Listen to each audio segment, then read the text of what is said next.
welcome to our Tuesday Bhagavad-gita class. Nice to see everybody here, family, friends and guests. So we're just reading from the first chapter of Bhagavad-gita. We're sort of about halfway. Sorry, I'm not used to speaking into a microphone, but we're about halfway through the chapter, at least through the first. Pretty much, there's two sections in the first chapter of the Bhagavad-gita. The first section is giving a description of what's happening on the battlefield, and there's a lot of names being mentioned, and I don't know if any of you have tried reading them. If any of you not read the Bhagavad-gita, that's probably a good place to start, because I know a few of you have. Has anyone not read the Bhagavad-gita? No? Pardon me? You have? Okay, wonderful. Okay, that's good. Then maybe I don't have to explain too much about what's going on. So how did you find it? Did you find it confusing or...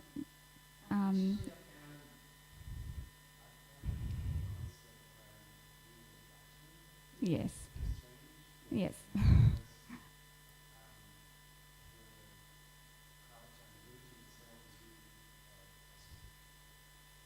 Mm-hmm. Yeah, of course.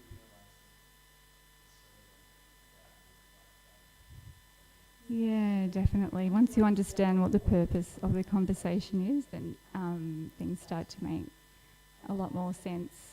I just noticed a few weeks ago when I came to class, I think Sadhu Seva Prabhu was giving class, and one lady mentioned at the end of the class, when it was during question time, she said that she'd tried on a few occasions to try to read it, and she just couldn't really make sense of it.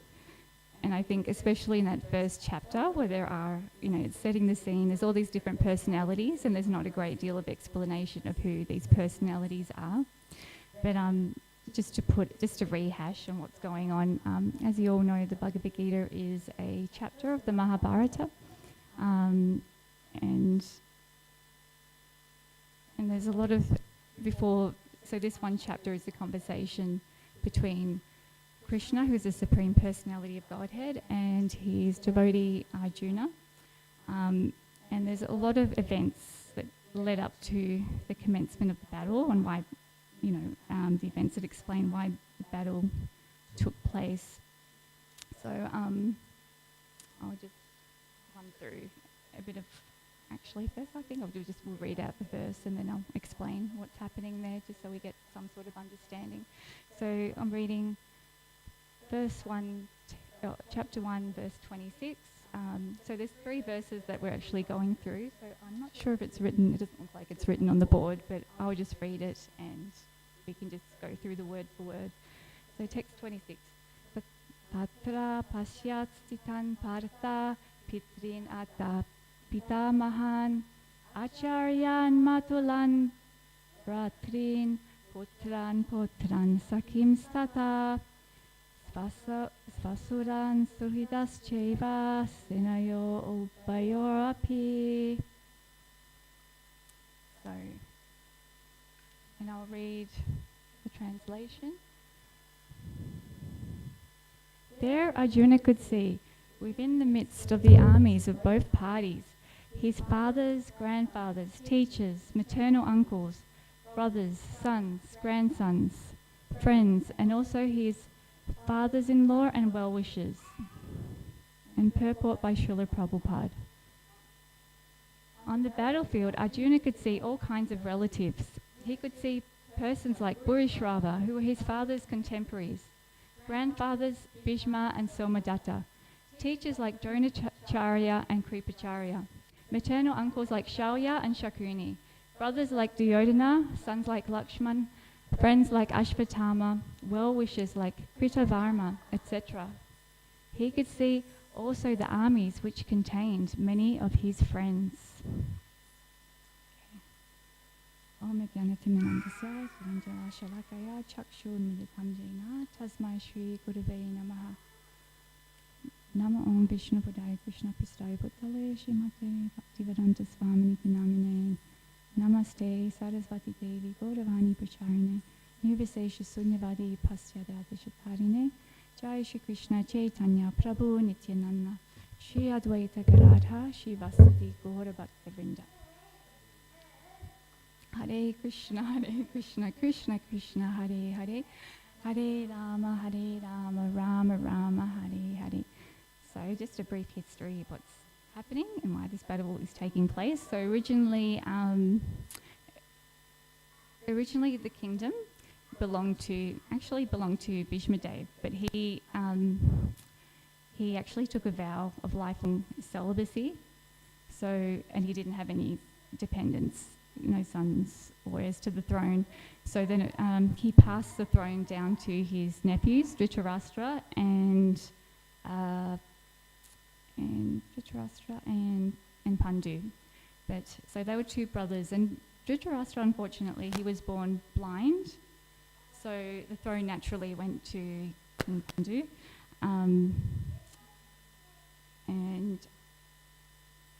So he was the rightful heir to the throne and able to rule the kingdom.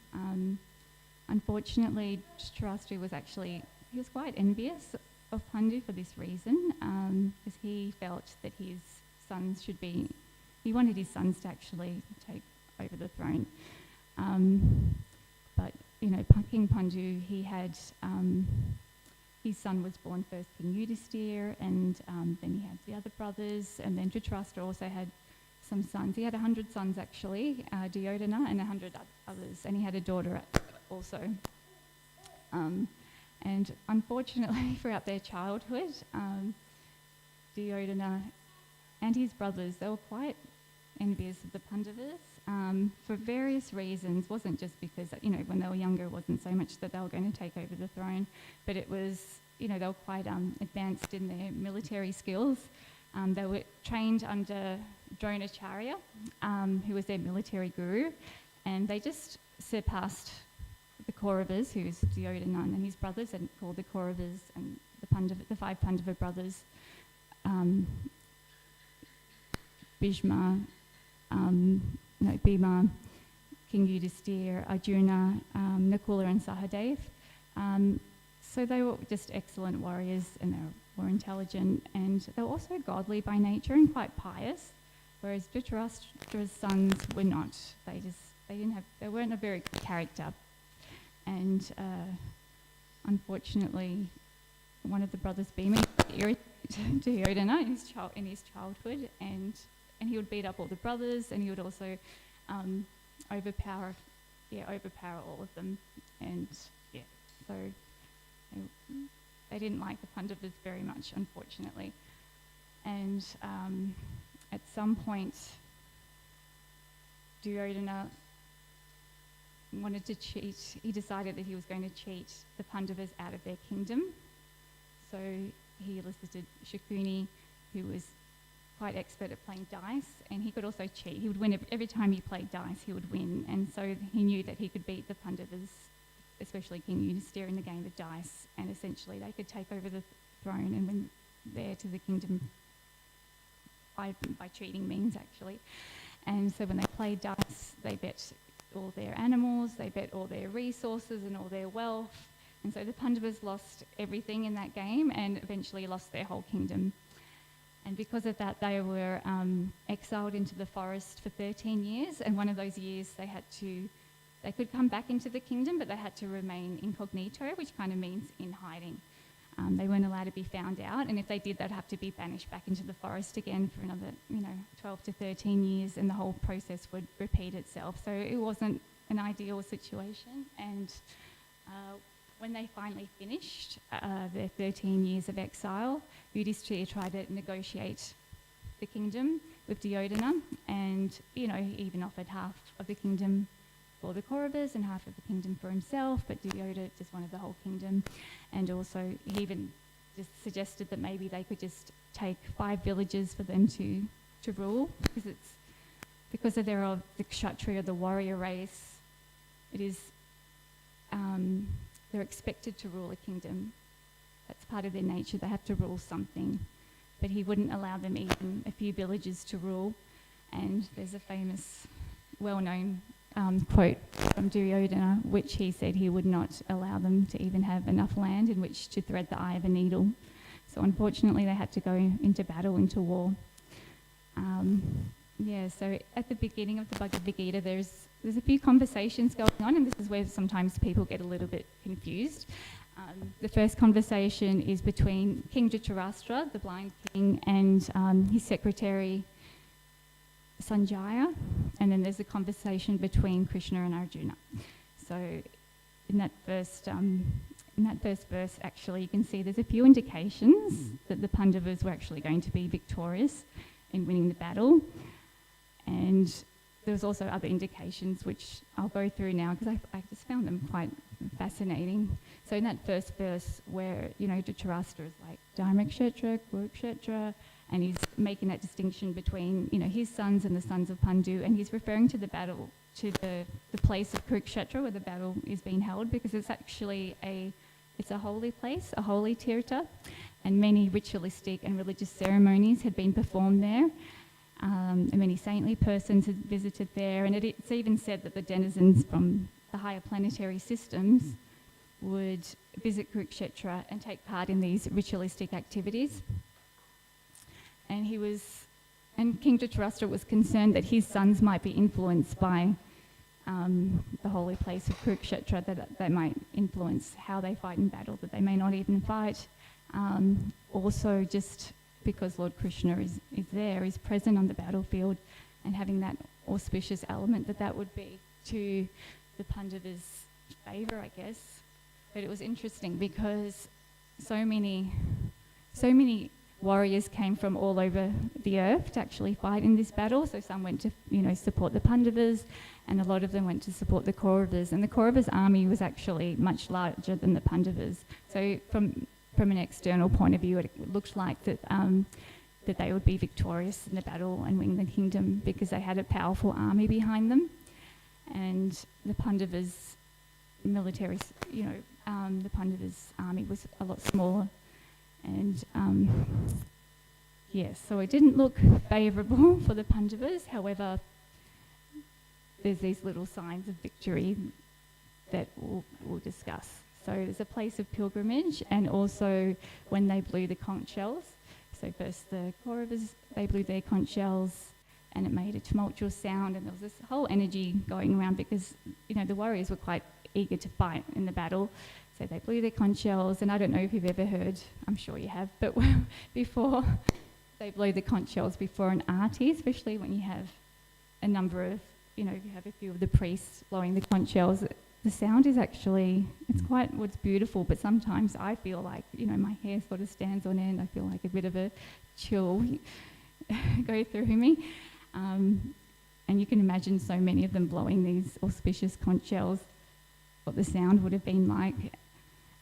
And the Pandavas' conch shells, actually, they had all different names and personalities behind them. For example, Arjuna's conch shell was given to him by his father, Lord Indra, who is a powerful demigod, is the Lord of the heavens. So that was quite auspicious, and especially when Krishna blew his conch shell, it made an incredible transcendental sound, and it's said that it shattered the hearts of the Kauravas. So I was actually having a conversation with my husband, who's sitting in front of me, yesterday, about, we were just discussing the scene and what that would have been like and what the energy and the mood would have been like before the battle. And he was mentioning, we were discussing the Maori warriors from New Zealand, and before they go into battle, they do a warrior, it's called like a warrior dance. It's called a haka, that's it. I forgot what it was called.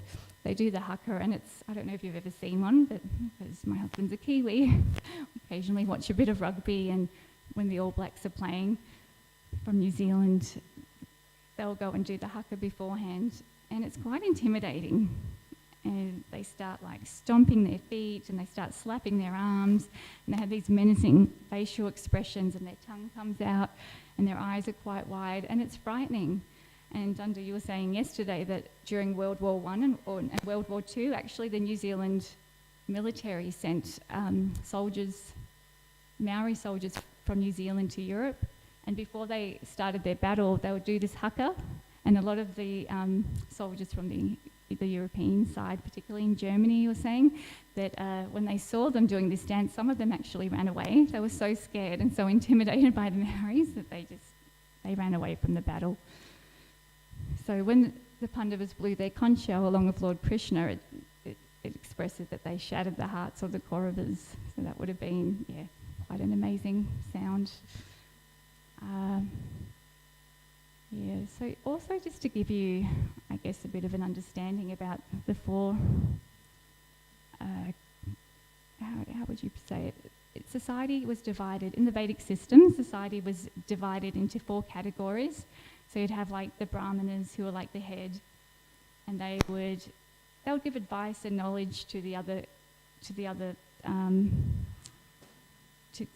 categories, like the Kshatriyas. They would advise them on what to do. And also the Brahmanas lived off charity, and what they would do is that sometimes they would go to different people's houses and give them knowledge about, if someone was sick in the family, they'll give them information about Ayurvedic information, because they were Kavirajas, and they were also trained in astronomy or astrology. So maybe if a child was being born or somebody was getting married, they could do a chart for that person, and they were given charity for that. And they were considered like the intelligent head of society. And then the Kshatriyas, which are the warrior class, they were considered like the arms, and they were like the administrators, I guess modern day terms you would say politicians, or people involved in the military and police officers. So they would manage the affairs of society, and they would also they would have the best interest of their citizens, and they would protect the citizens and make sure like law and order was upheld in society. And then you had the Vaishyas, who were like the belly, and they were the business owners, and they were also involved in cow protection. And then you had the Shudras, which were the legs of society, and they would do the menial jobs, and they were servants to the other classes also. And so I just wanted to, I guess, explain a little bit more about the Kshatriyas, because they seem, like you said, when you first started reading Bhagavad-gita, it was probably challenging to get your head around how such a great spiritual dialogue was set, before a battle amidst war. But you can understand that, I guess we can understand from that spirituality isn't just restricted to people in the renounced order of life. I mean, some people have that sort of misconception about spiritual knowledge, that it's meant for renunciates, and we have some idea that, people that, if they're interested in spirituality, then they give up everything, maybe put on some cloth and then go live in a cave somewhere away from society, live in the forest and practice their meditation. But actually, spirituality is meant for everyone, essentially. And just to bring that point across, Krishna spoke it in such extreme circumstances on a battlefield. And just an interesting point, I was thinking about how when wars are fought under the Vedic system, they're also performed in a separate location. Like, for example, say there was a war fought in the Northern Rivers region. So, all the warrior class would go and fight somewhere away from, the town where people lived and would go about their business. So essentially it was just the warriors, the soldiers fighting, but in modern day warfare, unfortunately, it involves so many casualties and so many civilians. We were discussing yesterday that something like, I think 70% of the casualties in war are actually women and children. What to speak to all the damage that happens to, to a town or a village, the shops, the businesses, people's homes, people become displaced, and it's just so much suffering is involved. And Srila Prabhupada actually criticised the US government at the time, because they were drafting students to go fight in the Vietnam War. And they just weren't experienced and they weren't qualified to fight. They might have had a little bit of military training and then, yeah, go for it.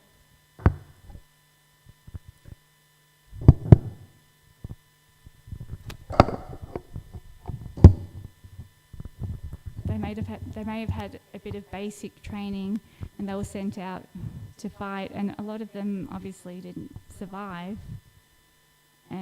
or otherwise they would come back severely traumatized by what they experienced in war. And this is what happens today. Actually, it happened in Ukraine also. They were just getting all the men and actually forcing them to fight in the war, and they weren't trained to fight.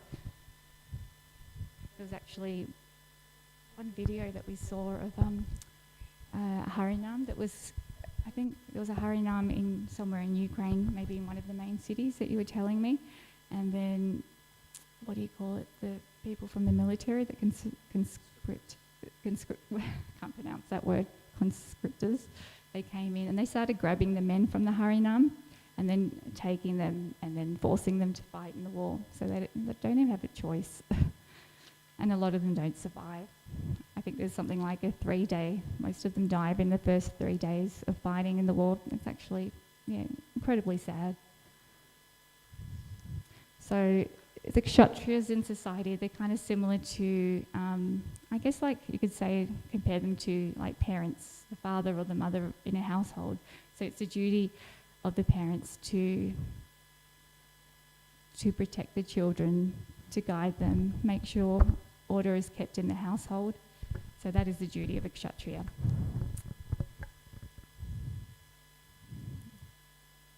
Oh, another interesting point that we were discussing about this first part of the first chapter was when Dhritarashtra was inquiring from Sanjaya about what was happening in the battlefield. And it was interesting because Srila Prabhupada said that, Sanjaya was gifted with this ability. It's a mystic ability to be able to see things from a distant place. And we kind of we can compare it to something like, well, Srila Prabhupada compared it to watching a television. Say if you're watching something live on television, it was being live streamed. So Sanjaya could see things like that. So he was listening in on this conversation between Krishna and Arjuna and just feeling Dhritarashtra in on what was happening on the battlefield. And it was interesting because sometimes when people hear this in the modern day, they kind of think, oh, it mustn't be true because we don't have any experience of people being able to do that today. So these sort of extrasensory, what they call ESP, extrasensory abilities or perceptions, a lot of people don't believe in these things and they consider them a little bit woo-woo.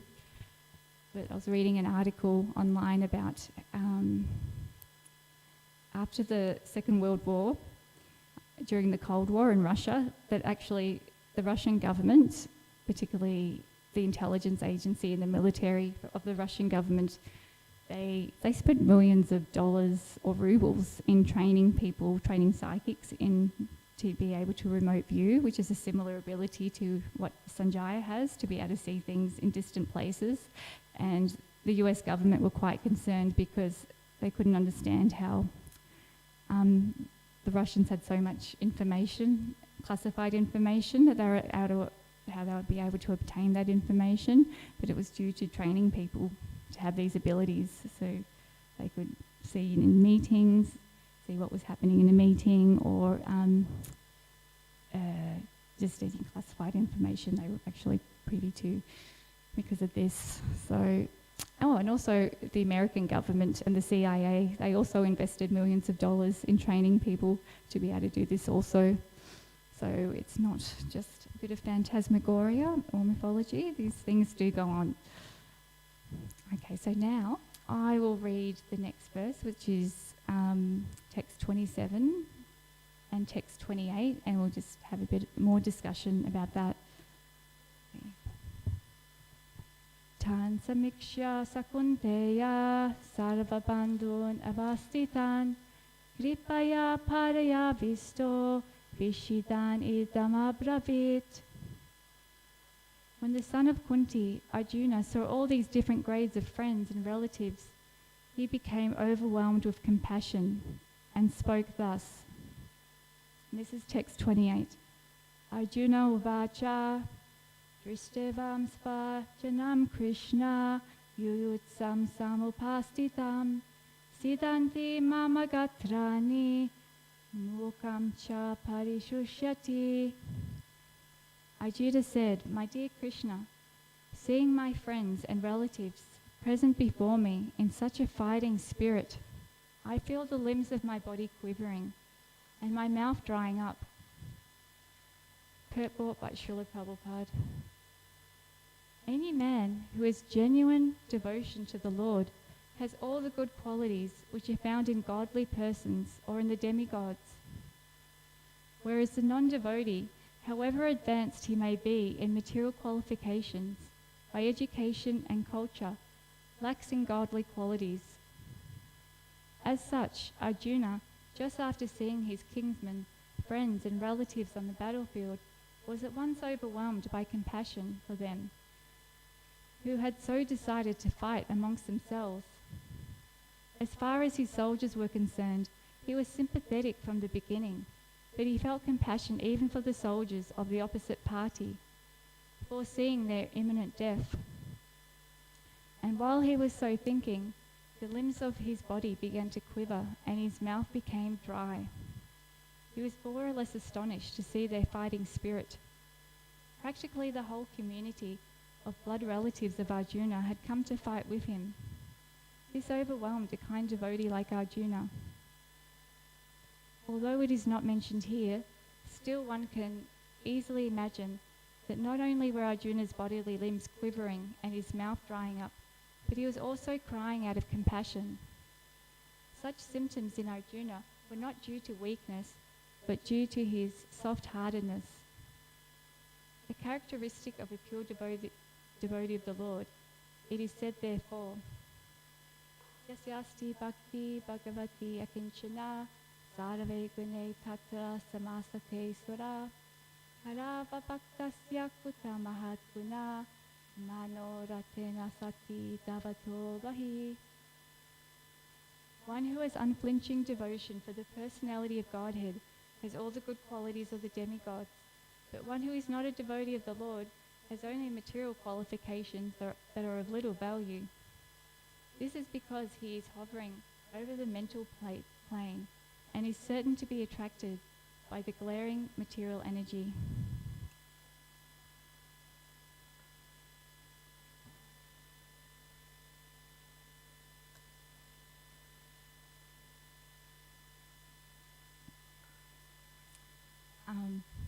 There's actually a saying, you know, you've heard it before, but the face is the index of the mind.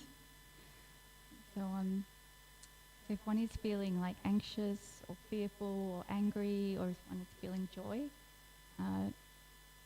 this is manifest in one's facial expressions. And because the mind is connected to the body, these emotions will come out within the body also. And I guess it's referred to like the mind-body connection. And with Arjuna being in a state of, I guess you could say, distress and bewilderment, and having to face his family in battle and what's ahead for him, he's experiencing these symptoms, like his body's actually shaking. He can't even hold his bow properly, and his mouth is drying up, and he's not doing very well. And Srila Prabhupada also mentions that there's in two situations one will experience these symptoms. One is if one is experiencing spiritual ecstasy, your body starts trembling and the hairs on your body stand on end, and the other is when one is in a fearful condition. And he explains that Arjuna is actually in a fearful condition, and we can put ourselves in Arjuna's shoes. That's probably we would also be, feeling in a similar way. And I guess you could say, I don't know if you've heard of the term psychosomatic, that sometimes, if you're having some sort of internal struggle or stress, it manifests in the body. So if you're feeling stressed, I know for myself, I get like, a sore neck and sore shoulders, and then, and then occasionally if it's extreme stress that I'm experiencing now, I'll get headaches and I can't sleep at night. And sometimes people experience stomach pain or stomach ulcers. And then in extreme examples of that, people even have heart attacks when they're stressed out. And I'm not sure if you heard, but do you know, apparently Monday is the day that people experience the most heart attacks. Apparently like 20% of more heart attacks happen to people on Mondays. And that is part of the reason is because people experience this extreme anxiety, having to go to work in a job that they don't particularly like or is particularly stressful, and they have a whole week ahead of, whole 5 days ahead of them of that. Yeah. And another point that Srila Prabhupada makes in the purport that, in Arjuna's position, so he's experiencing all these bodily symptoms due to stress and due to fear, but he's also experiencing them due to compassion. He's feeling terrible about having to have to fight with his family and be responsible for causing so much suffering. And not only he cares about the people that are fighting on his side, but also he cares about the Kauravas and the other soldiers that are fighting on the opposing side. And you can kind of see the difference between someone who's a devotee and has godly qualities. They have this feeling of mercy and compassion for other living entities because they see everyone as a part and parcel of Krishna. And because they naturally love Krishna and have affection for Krishna, they have that similar affection for all of Krishna's parts and parcels, or children, as you could say. And then Duryodhana and his brothers, they're not feeling that way at all. And Arjuna's quite hurt and surprised to see that. They're quite eager to fight and kill. Actually, they're enthusiastic to do so. And the whole motivation there is greed, actually, greed and envy. So, yeah, they can have a kingdom to enjoy. But Arjuna doesn't really care about that at all. He cares about the welfare of others. And it's also said that, Arjuna's concerned about not only the warriors, but, the outcomes that if they die, it's the wives of the warriors. There'll be so many widows. The children will be fatherless.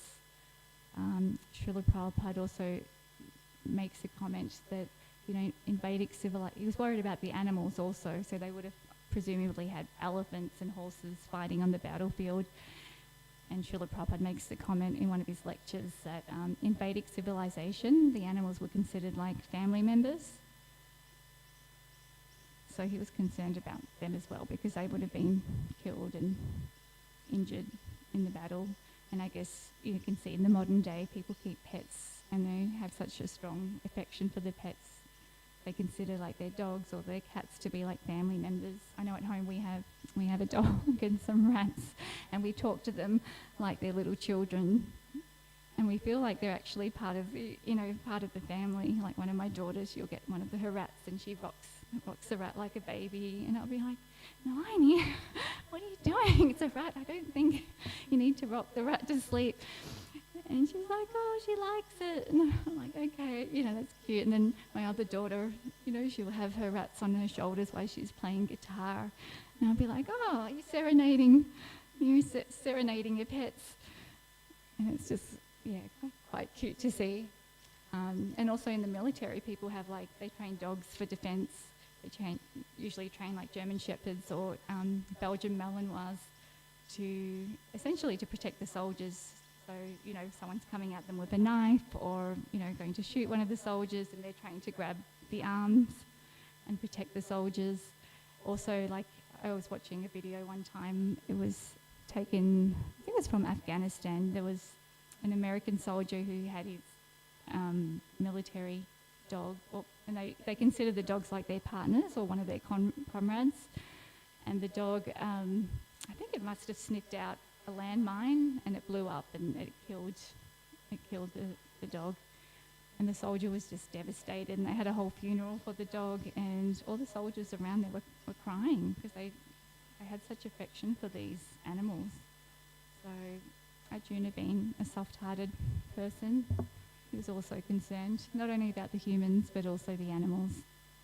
And that's the nature of devotee. They're concerned about everyone else, and it doesn't matter if it's a person or, even an ant or, an insect or other animals or the environment. Devotees are genuinely concerned for their welfare, and that's why we don't eat animals, because we don't want to cause any unnecessary harm or suffering. And sometimes it's unavoidable because we have to eat vegetables, we have to eat something, but Krishna gives up some sanction for us to eat vegetables. But, before a devotee eats anything, we always offer it to Krishna first. So that living entity gets benefit, and also the devotee becomes purified by eating sanctified food that's been offered to Krishna. Just another point I was going to make about compassion. There's different grades of compassion. So, there's compassion for, clearly, Arjuna's having, because of his attachment to the body, he's, experiencing all this compassion for everyone else. But there's also spiritual compassion, and, Krishna sort of pulls Arjuna into line at some point in this conversation and explains, about the nature of the soul and the difference between the body and soul. It just reminds me of another point about this is that, I don't know if any of you have heard of Jains or the Jain religion in India. And a strong principle within Jainism is non-violence, ahimsa. So often they have their mouth covered so they don't inhale any insects, or the strict practitioners will when they walk, they use a broom to sweep in front of them so they don't step on any insects. And one time I was going for a walk. This was a few years ago. This was over 20 years ago, actually. His Holiness Jayapataka Maharaj, he was visiting Melbourne, and we were going for a morning walk with him. We were chanting our rounds, and sometimes he would stop and we could ask him questions. But one thing I remember, he just commenting that, when we walk on the ground, it's unavoidable that we're going to kill insects and step on ants and everything. So it's just really important to be chanting Hare Krishna all the time, so the other living entities around us become benefited.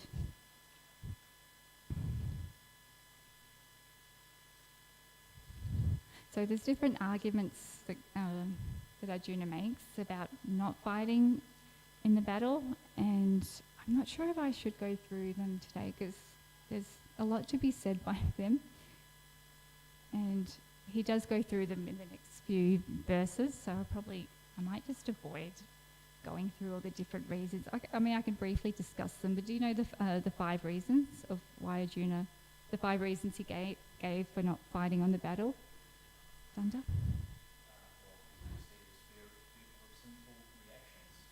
Yeah. Actually, yes, that was one of the reasons. And according to Dharmic or Vedic law, that if Kshatriyas fight on a battle, there is no sinful reactions. Srila Prabhupada says in one of the purports that Kshatriya's death in a battle is actually quite glorious, and they attain the heavenly planets if they die. And there's only 2 types of people that can actually attain the sun globe or the sun planet, and that is one who dies in battle, or a renunciate who's perfected their renunciation and their spiritual path. They can also attain the sun globe. So it's quite an exalted position. There is another point, that there are certain aggressors,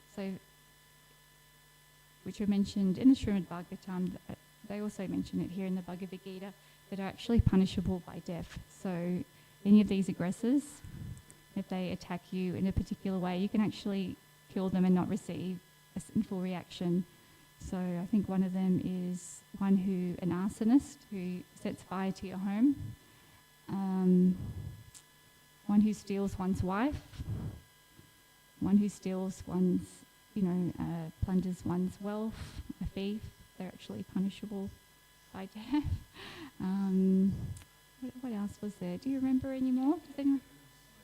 Yeah, so if one attacks with deadly weapons, as you can see on the battlefield, there are many weapons. Everyone's carrying deadly weapons, so you can actually, if you kill someone, there's no sinful reaction there. If someone's attacking you with a knife or another weapon, then it's within your right to defend yourself. And Srila Prabhupada said, because people expect devotees to be non-violent, and we try to adhere to the principle of non-violence. However, if our safety or our life is compromised, we're able to defend ourselves. And I'm not sure. Oh, and someone who gives poison, who administers poison to another person. In the Mahabharata, actually, I think it's Duryodhana, he gave Bhishma a poison cake. But I think Bhima ingest it, and he didn't die because he's got such a voracious appetite. I think he's beyond poison. He can digest poison even. And I was just reflecting back on, setting fire to someone's house. At some point, I think Duryodhana offered a house for the Pandavas and Kunti to stay in, and he built it. Yes, that's right. It was a house of lac, and it was quite an opulent house. It was a beautiful house, but they made it with highly flammable materials with the intention of burning the house down when the Pandavas were sleeping. And fortunately, Vidura, who was the uncle to the Pandavas, he understood this, so he told the Pandavas that they had to leave the house, and he actually told them in another language. It said it's the language of the Malechas, which I'm not sure what that is, but maybe it's like, I don't know, French or English or Spanish, or could be in Latin. Maybe it was spoken in Latin. So they were given the heads up, and they were able to escape. So it seems like Duryodhana and his brothers, they've shown so much aggression towards the Pandavas. So they most certainly should be killed, actually. So, Arjuna's giving all these reasons not to fight, but they don't really they don't really hold so much weight according to Dharmic law.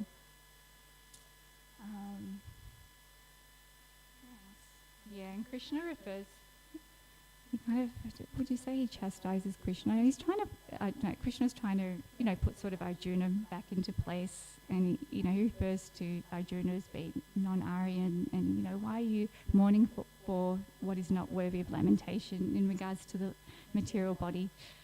So it's just reflecting about, in World War II, how the Nazis used that term as well. The Aryans, they were referring to like a superior race of human beings that were usually from like Northern Europe with blonde hair, blue eyes, non-Jewish.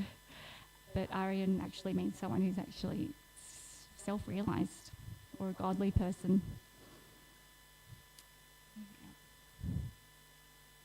Okay, so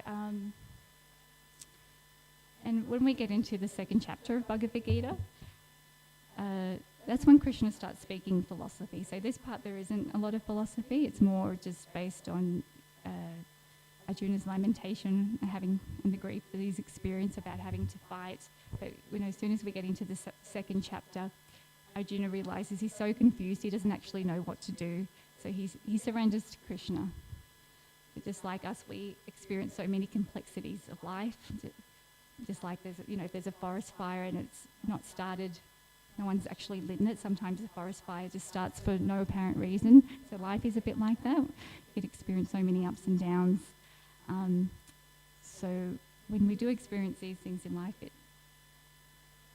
and we're not sure about what to do, then we can approach, a spiritual teacher or a spiritual master to help us understand the nature of this world, who we are, who we are in terms of our identity that's apart from this material body, and who God is, and how to have a relationship with him. So, in the beginning of the second chapter, Arjuna surrenders to Krishna, and he doesn't know what to do, and Krishna starts instructing him. And the first instruction that Arjuna gives him, can anyone tell me more or less what it is? I'll give you a clue. It's like the first thing probably we're taught when we come into the temple door, if we pick up one of Srila Prabhupada's books, what's the first lesson? Yes, thanks, Radha. The first lesson that we receive is that we are not this material body. We have a spiritual nature that's eternal and it's not changing. Just like anything in this material world, it's always changing, like this body. It's born, and then it grows up, and then it remains for some time, and then it gets sick, and it dwindles, and it dies, and then the cycle repeats itself. But the soul or consciousness, it remains the same throughout this body, and then it continues on in the next body. And I guess an example to help you understand that a bit better is that, just like this microphone, like we had to change the battery recently because it was playing up. And when the battery, I guess you could refer to the battery as like the soul or the spark within the body. And then the microphone itself is like the material body. It's like dead matter. So without the battery, the microphone's not going to work or function, and you won't be able to hear me very well. Similarly, in the body, when the soul leaves the body, then the body is considered dead, and it's just lifeless. It doesn't grow anymore. It can't move. It can't think or do anything like that. So I thought that was just a pertinent example of the spiritual spark and the life within the body. And as we know, we may not know, but according to the Vedas, there is 8,400,000 different species of life in the universe, and that refers to plant life, and that refers to aquatics and insects and mammals and human beings.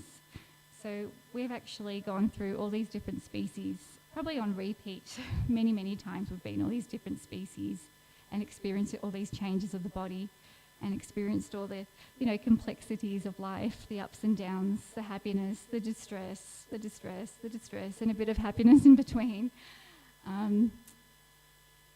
But the thing that actually separates us, the human beings from any other species, and it's quite a unique quality that we can actually inquire about, our nature and what the purpose of life is. Usually animals cannot do that, but human beings can. And Srila Prabhupada uses this, it's a Sanskrit verse that he says, Atato Jnana Jignasha, and he says that the purpose of human life is that, human life actually starts at this inquiry, at this inquiring point of who am I, what is my nature? And if we don't use our human form of life for this purpose, to inquire about who we are, then we're not much different than the animal species, because we do the same things that animals do. Like, we eat like animals eat. We rest our bodies and sleep like animals do. We protect ourselves and defend ourselves like animals do. And what is eating, sleeping, and we produce offspring as well. So that is that one quality that differentiates us.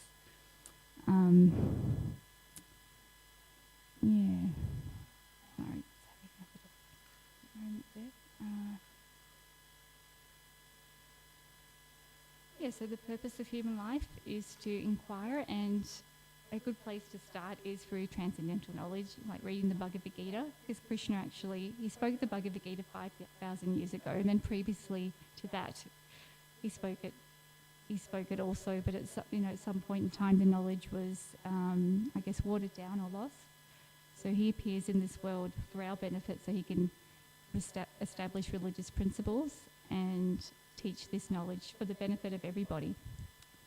And so 5,000 years ago, he appeared to speak the Bhagavad-gita, and then 500 years ago, he appeared again as Lord Chaitanya Mahaprabhu, and he gave us the simple method for attaining God realization in this day and age. Can anyone tell me what it is?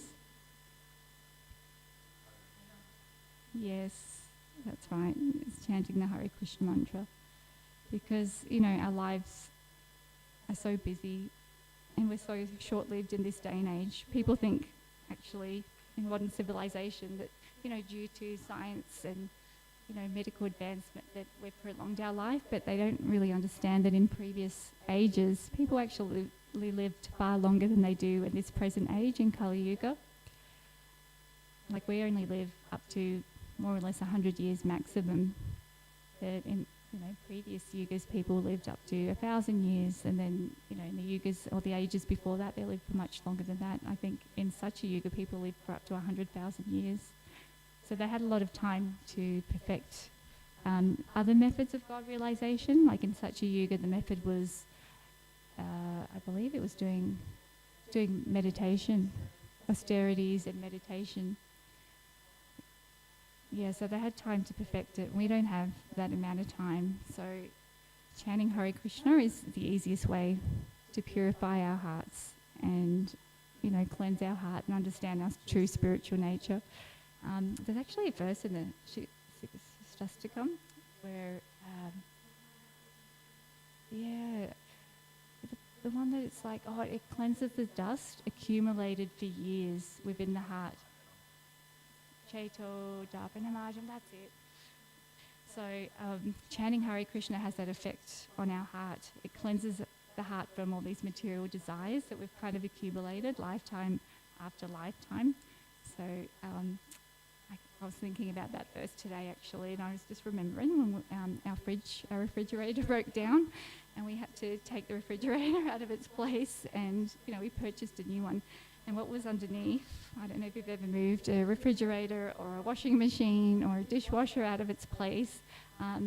It's like a carpet of dust with lots of other disgusting things like dead insects and, peas and frozen berries and whatever else. But yeah, there's this thick carpet of dust, and that's like material desires within our heart is like that. So by chanting Hare Krishna, we actually cleanse the heart of these desires. And it's very auspicious for the living entities to do so. So, ideally we all chant every day on our beads, whatever number of rounds we can, or if we've made vows to chant our 16 rounds. So we do those every day. Some people make vows, their own personal vows, to chant 1 round a day. And that benefits us so much if we do chant the Maha Mantra, because it's a prayer essentially in the proper mood and the proper headspace. So in the mood of humility, and in the mood of service to the Lord. O energy of the Lord, O Krishna, please engage me in your service. And if we chant properly, then we make so much benefit. And even if we don't chant properly, if we chant mindlessly, you still make quite a bit of benefit. It's just maybe not to the same degree, right? So chanting japa you can do for your own benefit, or if you chant with a group of people, it's called kirtan, and then other people benefit in that. And then there's sankirtan when you go out and chant, and then everybody who can hear that gets purified by that transcendental sound vibration. I was actually, my daughter and I were watching a video. It was about a doctor called what's his name? He was a Japanese man, Dr. Masaru Emoto. And he did these experiments on water. So he would get water from different places, different lakes, water vicinities, and he would put them under he would freeze them first and then put them under a microscope. And what he noticed with them is that these beautiful formations, if the water came from a beautiful lake somewhere, they kind of look like what do you call them, snowflakes or mandalas or something, with these beautiful shapes and forms. And he got water from a polluted lake in Japan, and he put that under the microscope, and it was all quite jagged and not very attractive. But then he had a Buddhist monk chant certain prayers over that, or the jagged formation, and it actually transformed the water when he put it under the microscope again. So I guess you can just relate that to chanting Hare Krishna. It's not an ordinary sound vibration. So even just good intentions can change our consciousness, or even change the molecular structure in our body. So what to speak of chanting the Maha Mantra and in a mood of devotion. He also did an experiments on rice, where he put them in, he got 3 jars of rice, and in one jar he wrote like love, and he got people to make loving intentions toward the rice, and in the other jar he got people to say like hateful things to the rice, and then in the other jar they weren't to say anything, they just left that jar alone. and he noticed the jar that was receiving the loving intentions. It just remained a nice kind of, creamy colour, and it looked quite like healthy rice. And then the jar that was receiving the hateful intentions was quite mouldy and green and was starting to rot. And then the jar of rice that was being neglected, that was also getting a bit of mould.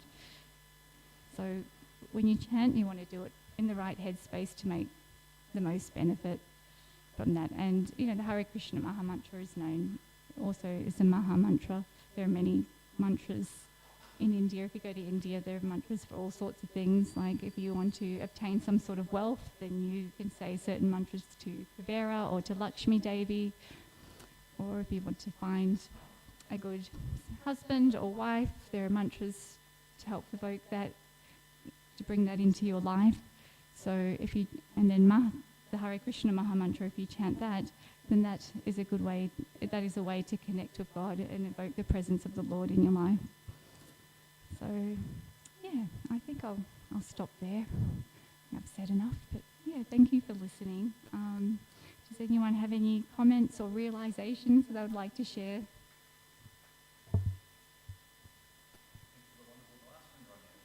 Oh, okay. Thank you, Dunda. Thank you for being my support person. Actually, Dunda was going to be that person that if I got stuck on a verse or something, I just had him to ask. But I didn't have to do that too much today. Yes, Balaji.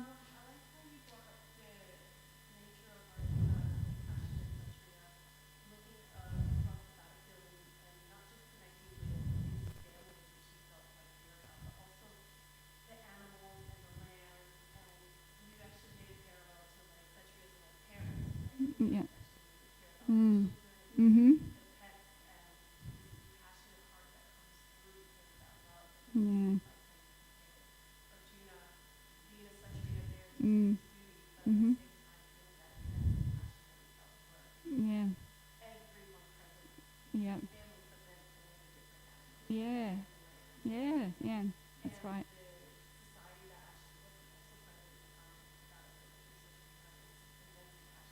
Yeah, absolutely. Yeah.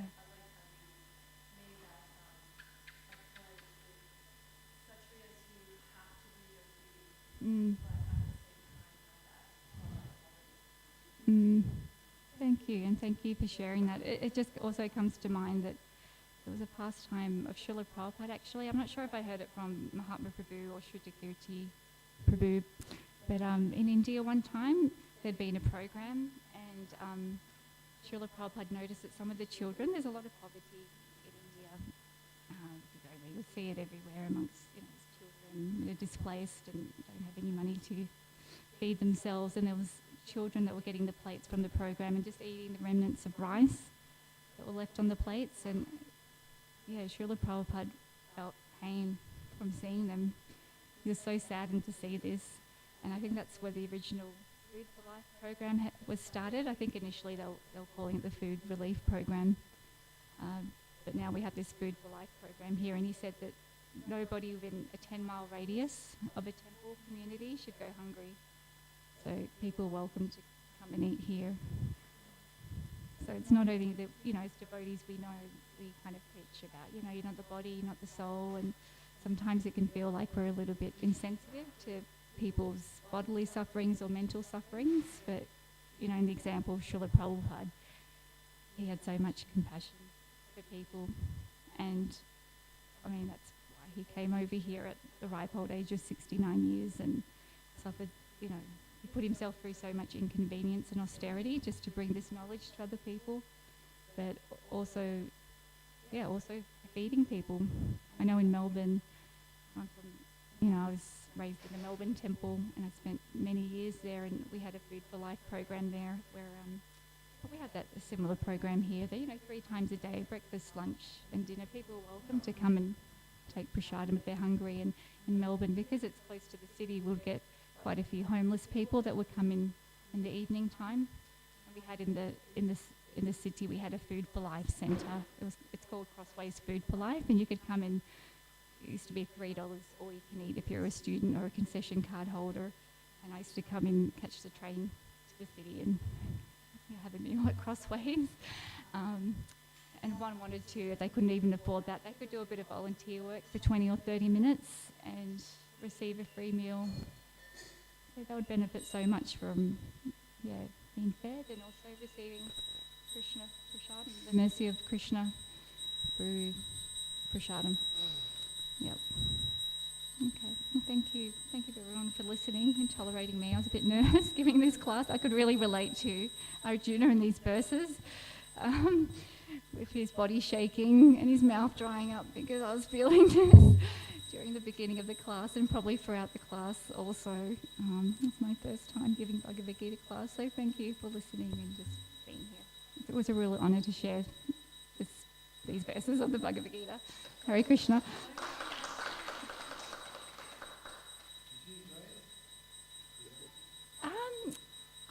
Actually, yeah, it was okay.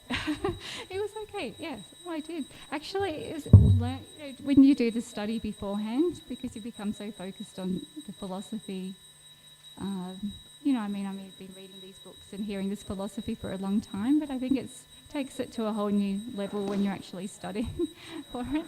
So yeah, it was a lot of fun, actually. Yeah. Yeah. I think it makes it so much easier to understand philosophy by using just everyday analogies and examples, and it just becomes becomes more relatable also. Yeah. Thank you.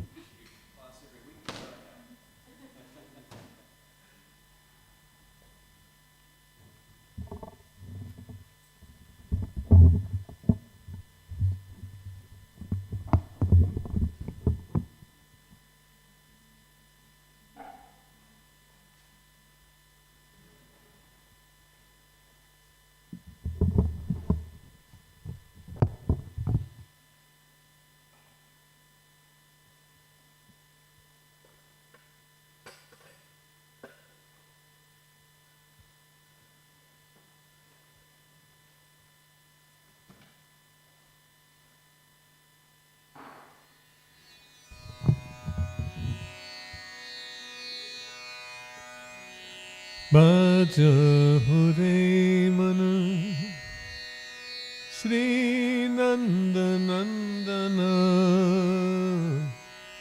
Abhay Charanar Vindore. Want the words? Do you want the words? There's some songbooks at the back. They have spiral bound. If you look for the spiral bound, like second row down. No, inside the cabinet, behind the glass. Right hand side. Spiral bound. Down one more level. Blue spine, spiral bound. Yes, that's the one.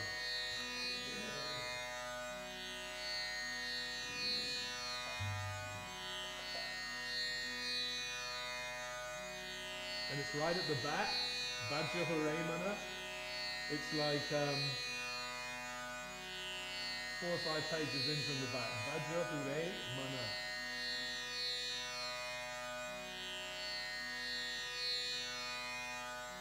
Got it? You've already gone too far, I'm pretty sure. Okay. You found it?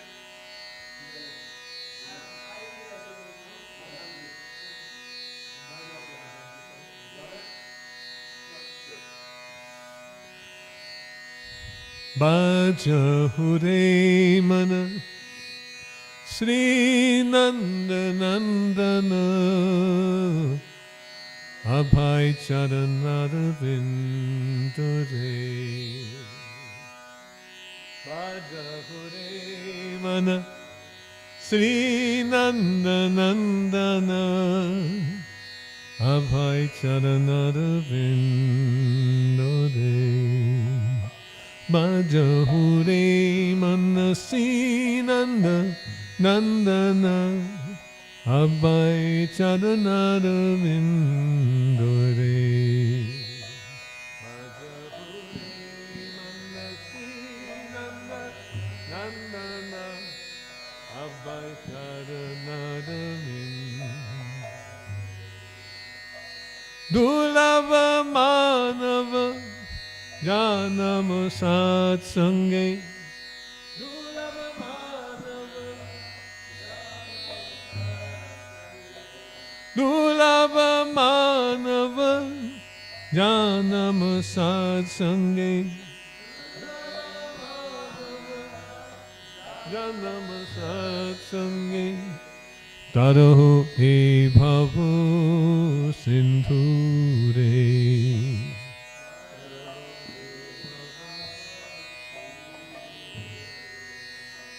Taraho he bhavo sindhure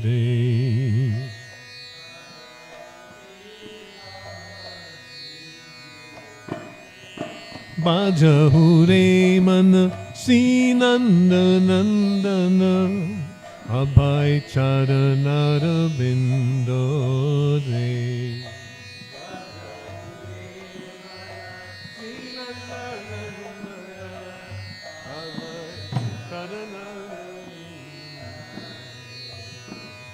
Sito Atapa Bata Barisana Edina Jamini Jagire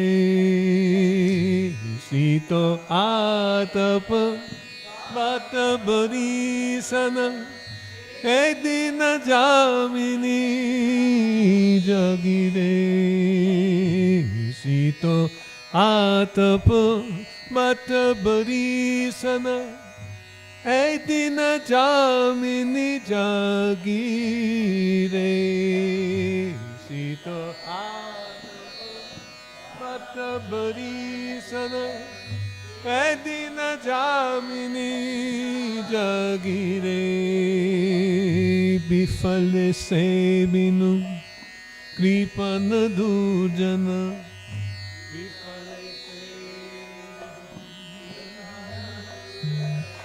Bifale se binu Kripana dujana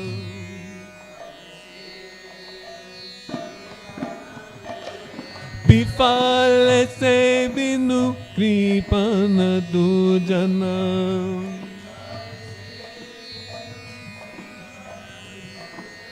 Bifale se binu Kripana dujana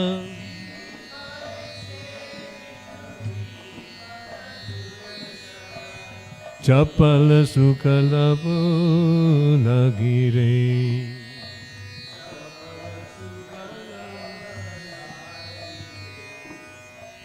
Chapala Sukhalabo Lagire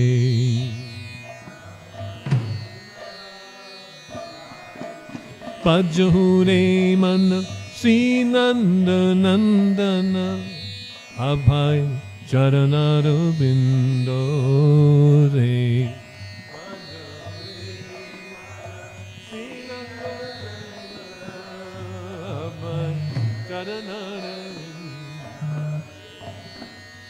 Idana Jovana Putra Parijana Iteki Ache Paratiti Re Idana Jovana Iteki Ache Paratiti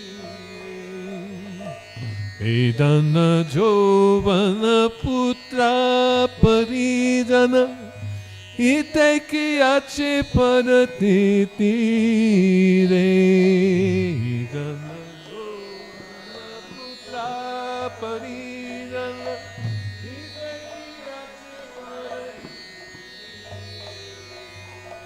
Kamala Dala Jala Jivana Talamala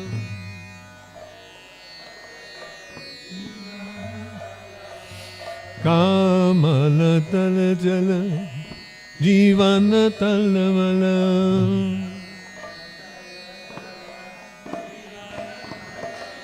Kamala Dala Jala Jivana Talamala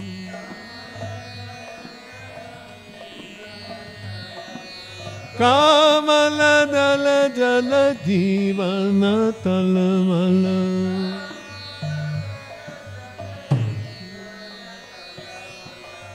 Bajahu haripada nitire.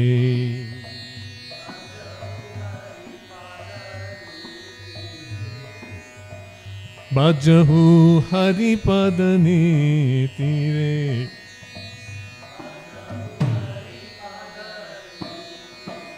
Bajahu re mana Sri Nanda Nandana Abhay Charanaravindo re.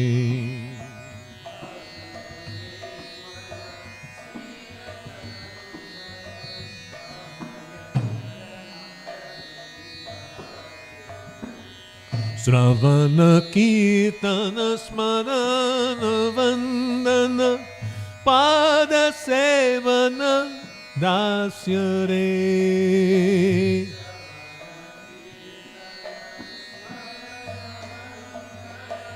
Pada Sevana Sravana Kirtana Smarana Vandana Pada Sevana Dasya re.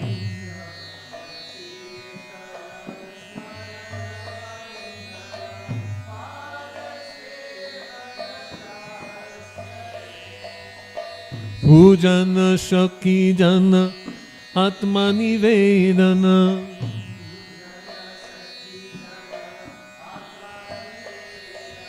Pujana Shaki Jana Atmani Vedana.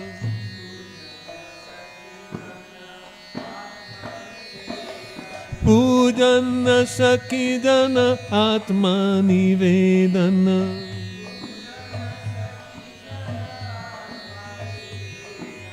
Pujana Sakhi Jana Atmani Vedana.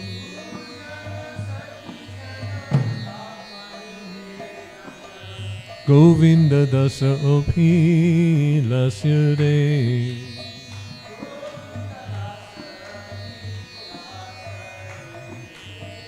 Govinda Dasa Abhilasya re.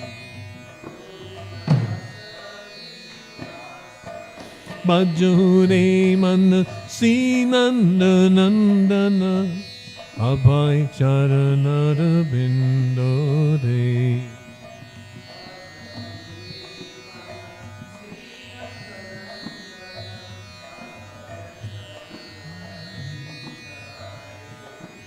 Hare Krishna, Hare Krishna, Krishna Krishna, Hare Hare, Hare Rama, Hare Rama, Rama Rama, Hare Hare.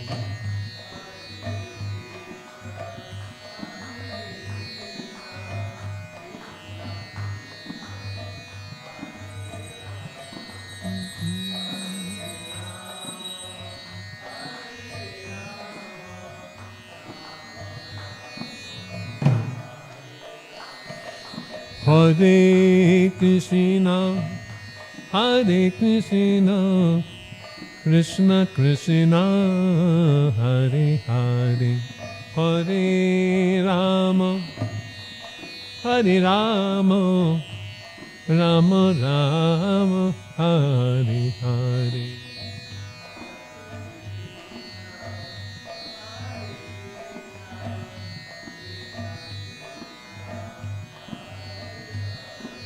Hare Rama,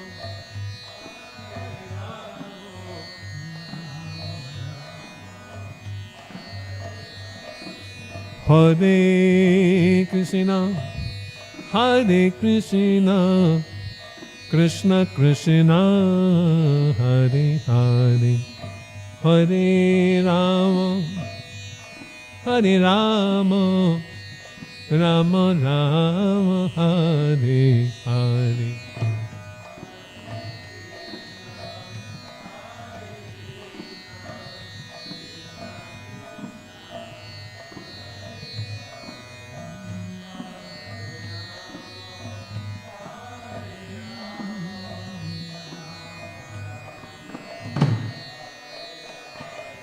Hare Krishna, Hare Krishna, Krishna Krishna, Hare Hare, Hare Rama, Hare Rama, Rama Rama, Hare Hare.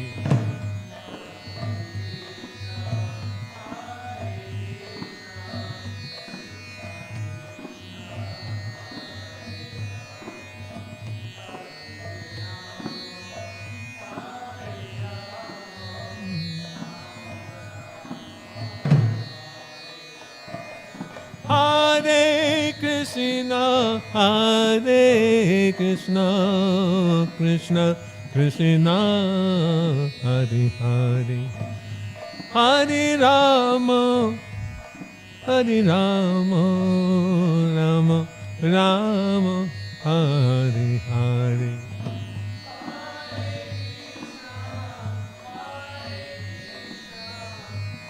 Krishna Krishna, Hare Hare.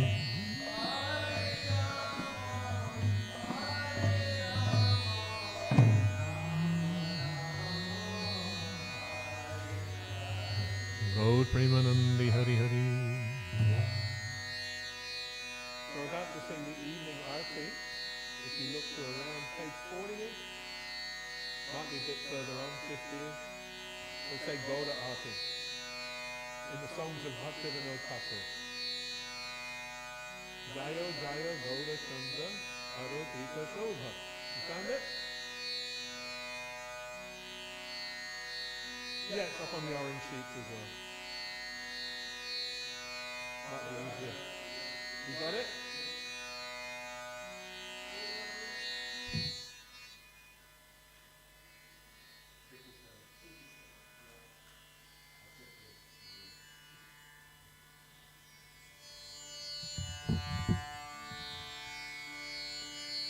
Hiva Jaya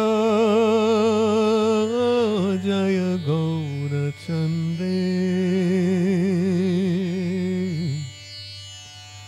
Arutika Shobha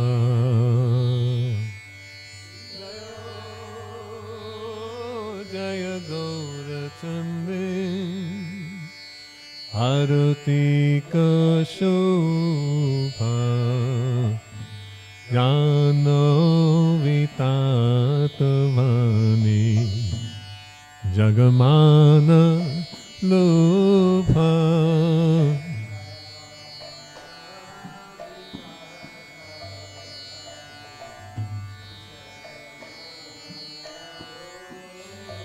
Ibodoki ne nitai Janbami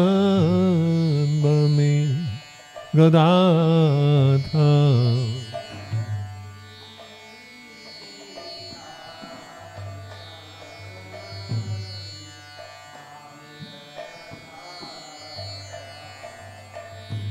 Nikate Advaita Srini Vasochatro Nado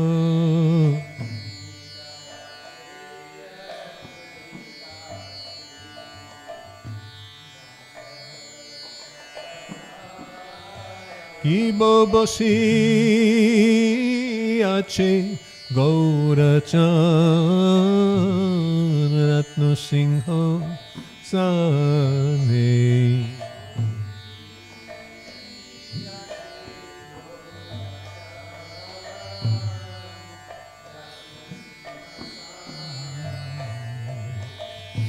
Arati Korena Brahma Adideva Gane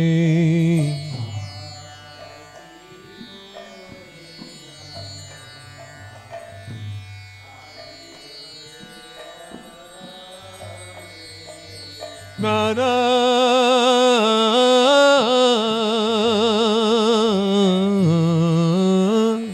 Hare Adi Kodi Chamarathu Laya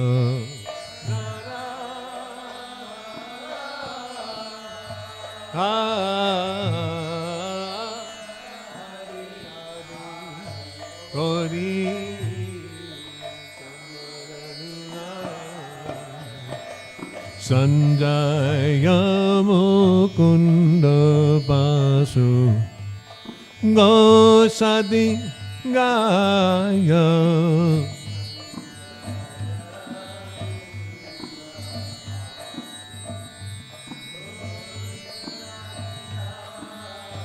Kiva Sankar Vaje Ganta Vaje Vaje Karo Tana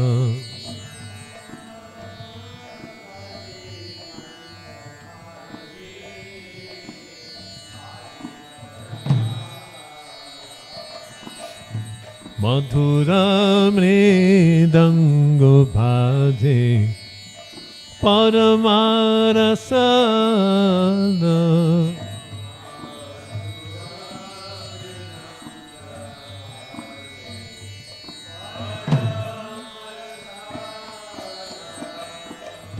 Shankavaje Gantavaje Mathur Mathur Mathur Vaje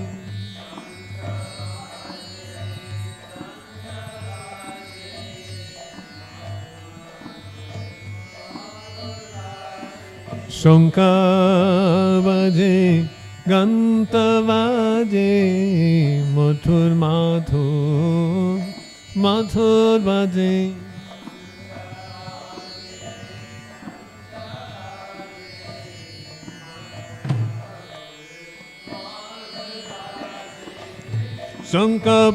Shankavaje Gantavaje Mathur Mathur Mathur Vaje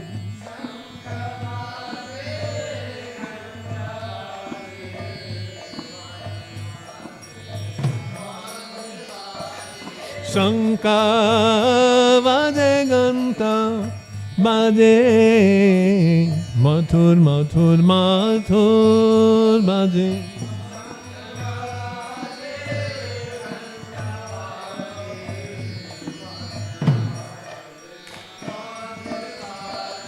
Mathur Mathur Mathur Vaje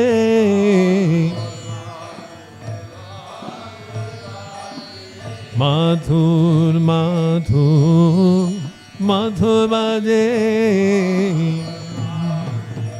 Nitai Gaura Hari Bol Hari Bol Hari Bol Hari Bol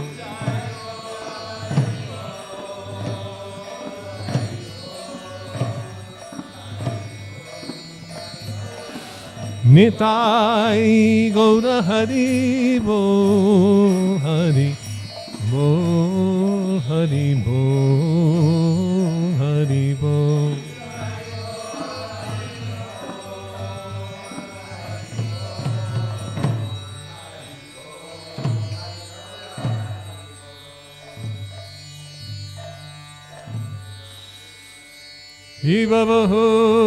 Ibabaho Kote Chandra Dini Vadana Yutana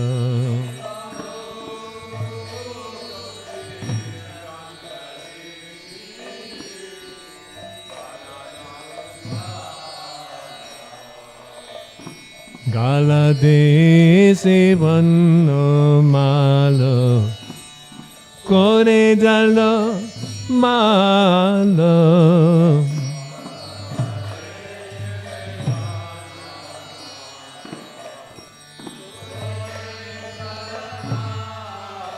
Kiba Shiva Sukha Narata Premi Gado Gado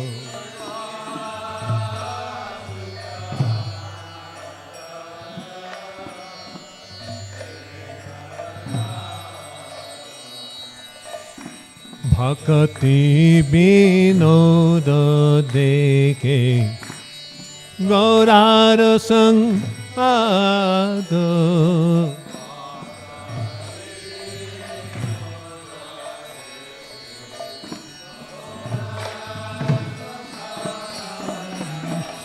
Jaya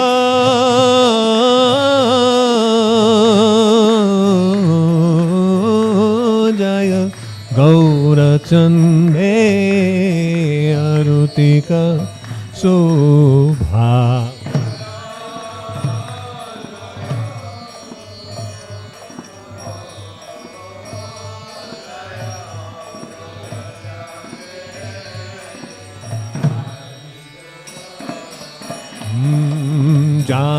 जानवे तातवाने जगमानलो भा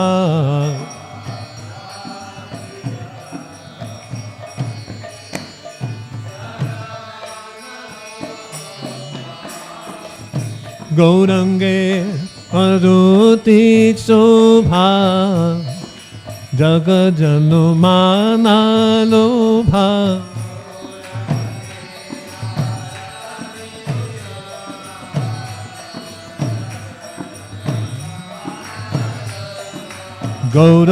गौरंगेर रुतिक शोभा जगजनो मानलो भा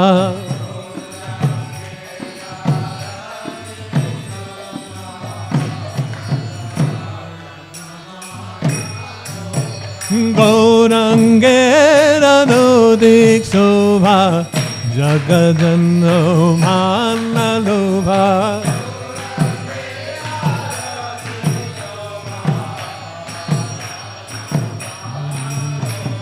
गौरंगेर रुतिक शोभा जगजनो मानलो भा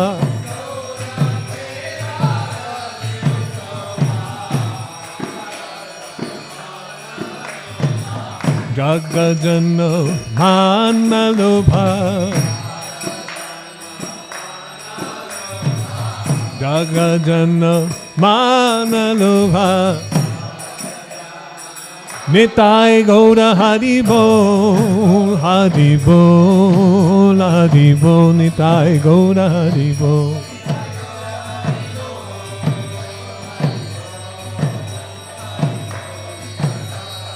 निताय गौर हरि बोल हरि बोल हरि बोल गौर हरि बोल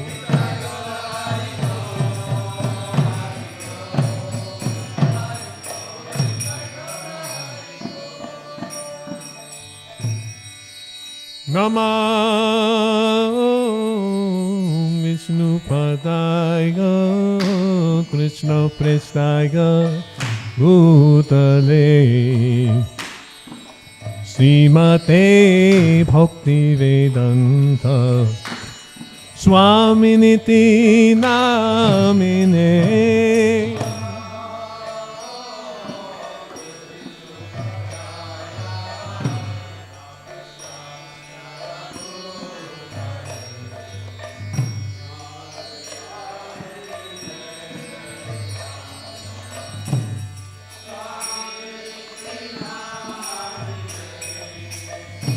नमस्ते सरस्वती देवे गौरवाणी प्रचारिणे निर्विशेष शून्यवादी पश्चात्यादेशो तारिणे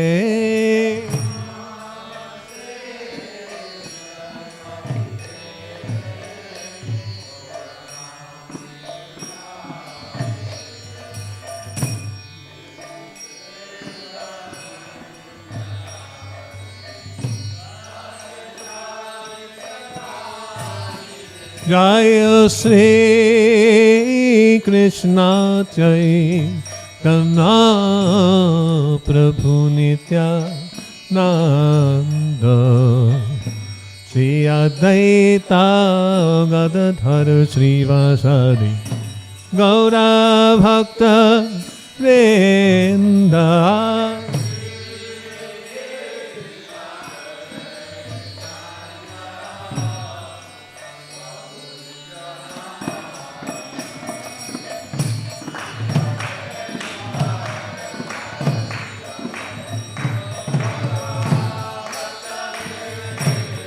जय Shri Krishna Chaitanya Prabhu Nityananda Shri Advaita Gadadhara Srivasadi Gaura Bhakta Vrinda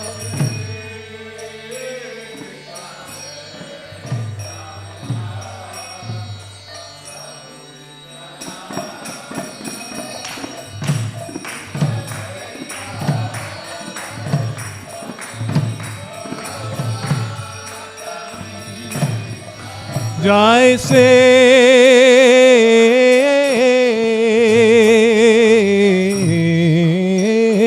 Krishna Chaitanya Prabhu Nityananda Shri Advaita Gadadhara Srivasadi Gaura Bhakta Vrinda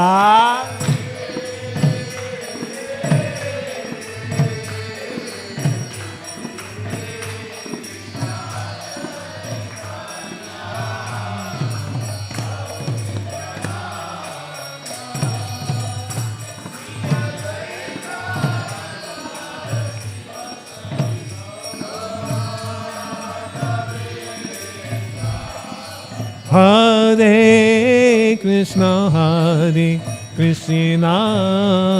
Krishna Krishna Hare Hare Hare Rama Rama Rama Hare Hare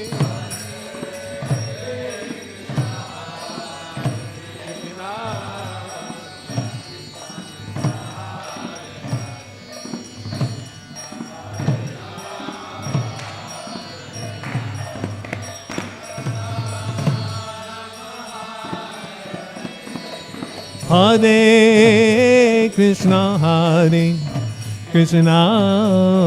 Krishna Krishna Hare Hare Hare Rama Rama Rama Hare Hare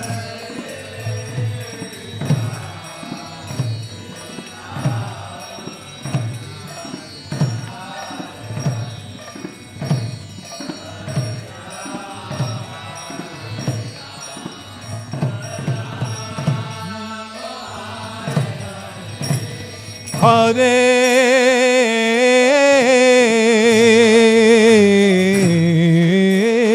Krishna Krishna Krishna Hare Hare Hare Rama Rama Rama Hare Hare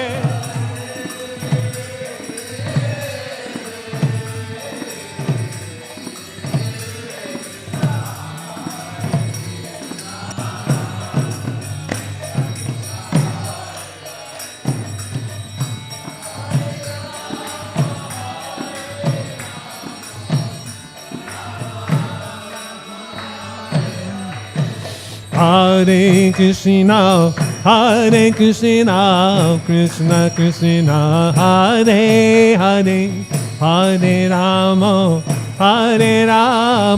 Rama Rama Hare Hare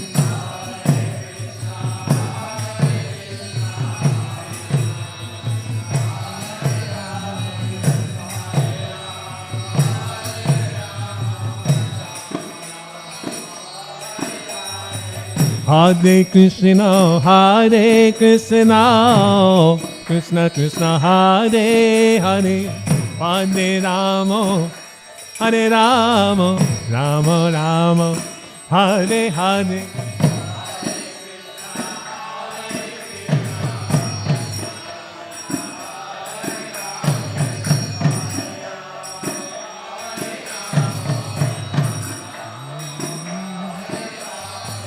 Hare Krishna Krishna Krishna Hare Hare Hare Rama Rama Rama Hare Hare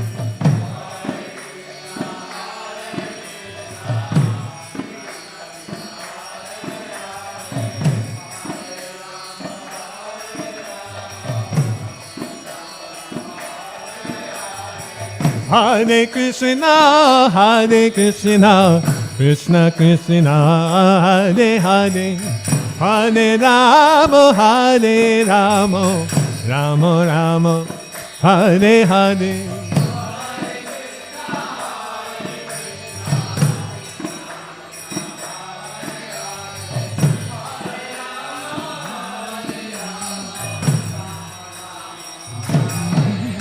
Oh, Hare Krishna, Krishna Krishna, Hare Hare, Hare Rama, Rama Rama, Hare Hare.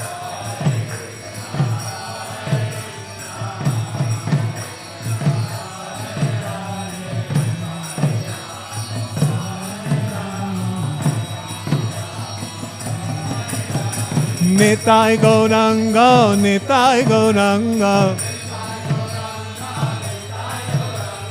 Jai Sachinandana Gaura Hare, Jai Sachinandana Gaura Hare, Gaura Hare, Gaura Hare. Oh, Gaura Hare, Gaura Hare, Nitai Gaura Haribo, Haribo, Haribo, Haribo.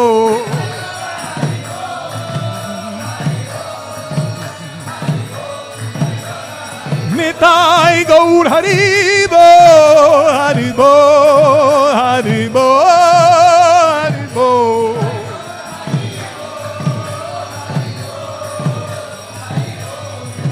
Jaya Prabhupada, Srila Prabhupada, Jaya Prabhupada, Srila Prabhupada.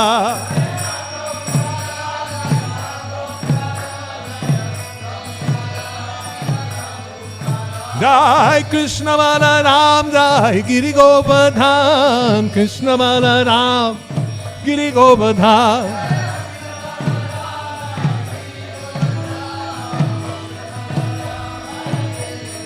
Jai Ho Radha Govardhan Hari Radha Govardhan Hari Radhe.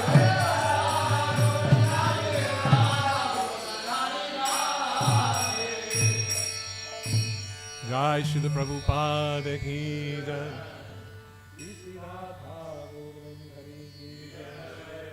Sri Sri Gaur Nitai ki jai. Sri Sri Krishna Balaram ji ki jai.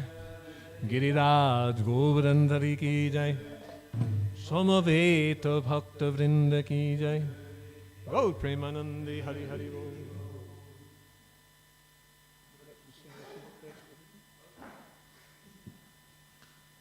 You thought you were getting off the hook, didn't you?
Singam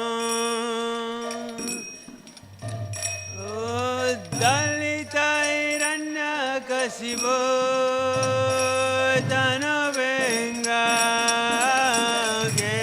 Kesavadrita Narahari Rupa Jai Jagadesha Hare Jai Jagadesha Hare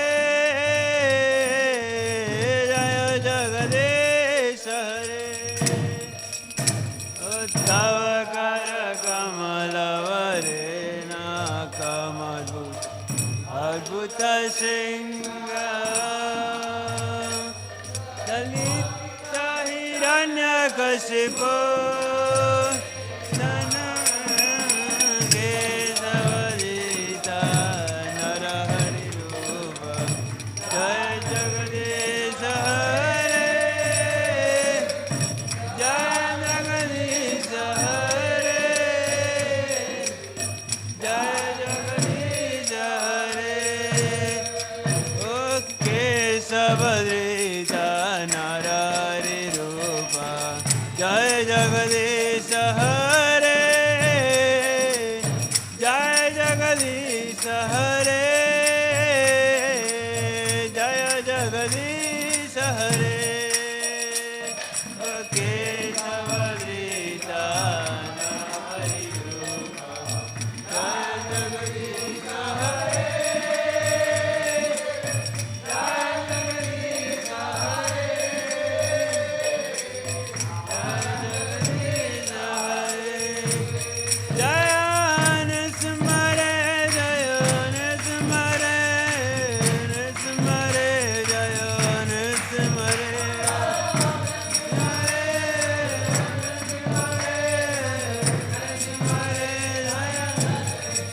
Jaya Pala Maharaj, Pala Maharaj, Pala Maharaj, Jaya Pala Maharaj.